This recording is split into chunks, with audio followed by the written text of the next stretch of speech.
mana doonayno mana u baahnin waana diidnay waxaana leenahay hal laga waanto cawaaqib xumada ka dhalatana ayaga dhabarka saaranay odayaasha dhaqanka magaalada Marka ee xarunta gobolka Shabeellada Hoose ayaa ku baaqay in aan loo horseedin dhibaato magaalada Marka oo xilligan ka soo kabanaysa dagaal ka socday muddo sanad ah waxa ay sheegeen in magaalada ay ku soo wajahan yihiin ciidamo ku libisan dareeska dawladda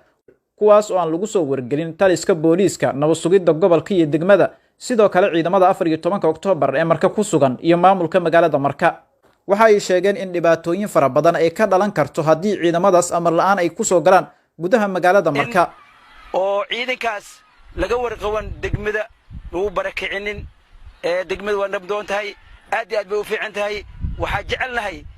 hadday ciidan madadiiday ciidan magaalada ciidan waxa jooga nabadgelyo oo nabad ilaalina jooga waxa jooga ciidan military waxa jooga ciidan nabad sugid waxa jooga ciidan boolis oo degmada oo saldhig boolis jooga taliyihii saldhig degmada joogi boolis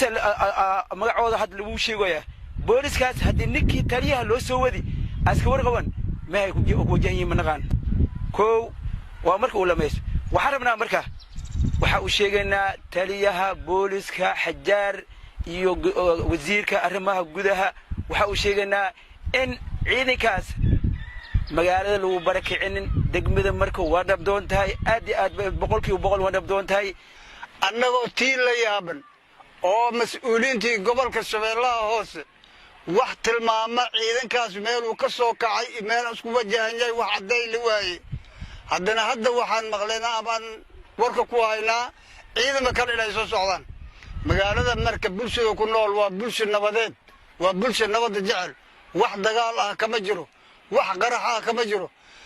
ciidamada meel loogu baahan yahay waa jirtaa runtii oo socdaba degan yahay waxaan leenahay dawladda haddii nidaam dawladeed baa jira magaalada ciidan markii korka imaanay magaalada mas'uuliyiina joogta gudoomiye degmada joogta saraakiil ciidamada joogaan wax shaki dad galiyo waa laga ilaaliyaa bulshada shaki waa laga dhooraa magaalada Marka uma baahna ciidan waa joogaa nabad sugida joogto military joogo amnigeedu aad iyo aad boqolkiiba boqol u sugan yahay waxa ka horeeyay ciidamadan laba bilood joogay ciidamadaasoo lagu sheegay boolisna aan ahayn oo mooryaan la soo habeeyay waa laga yimid waqtigii ciidan mooryaan inta la soo galay tiriis dawlad la yiraahdo waa ciidan dawlad waa ka soo gudubnay in haddana loo bilaabo mid aan sugayno ma aha waxaan leenahay dawladda dhexe waxaan leenahay dawladda koonfur galbeed ciidamadaas maalayacniga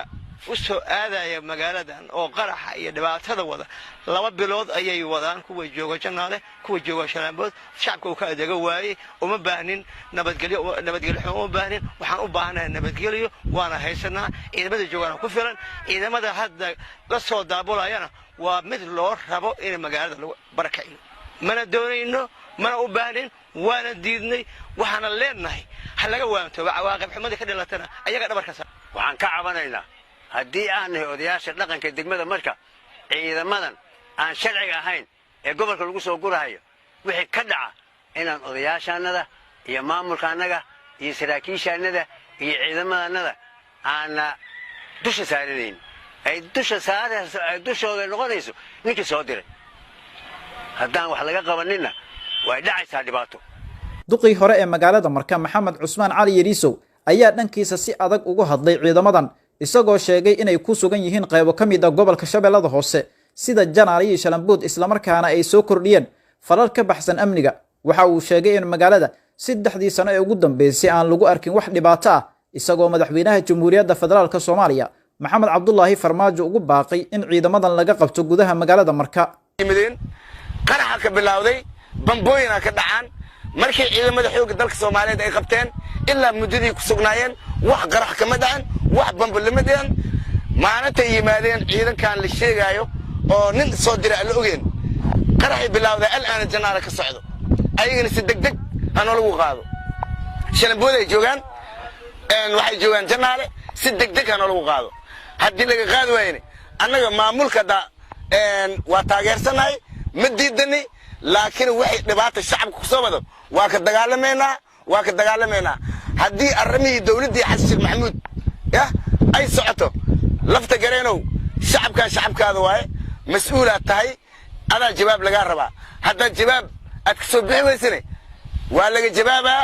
ninkii dhoof ka yimid ay geeridu dhibaysaa ninkii dhoof ka yimido ay geeridu dhibaysaa madaxweynaha waa ku taageersanaya lafta gareen waxaa joogaan ciidamo maleesiyaad ah oo ilaa 3,000 ah qoryahooda haastaan oo deegaan ah waxaan kaa codsanaynaa inaas ceel jaalle xero ka furo daraawiish as u tababaro buur waa u tababaray xudur waa u tababaray baydhabo ciidan daraawiish as u tababaray maxaa u diiday degmada marka iyo nabaaxigeeda ciidankan joogaan in daraawiish aan loo tababaro maxaa u diiday taas waxaan ka rabnaa jawaabteeda madaxweynaha koonfur galbeed mudan lafta gareen baaq waxaan u jeedinaa marka madaxweynaha dowladda federaaliga Soomaaliya maxamed cabdulaahi maxamed farmaajo nabadaadii aad sugtay waxay u socotaa dhiiqo rootigaadii maanta dadka saliidda ugu sheegtay maanta waxay u jeedaa dhiiqo madaxweyne jawaab adaan kaa sugaynaa annagana waxaa naga go'an la dagaalan al-shabaab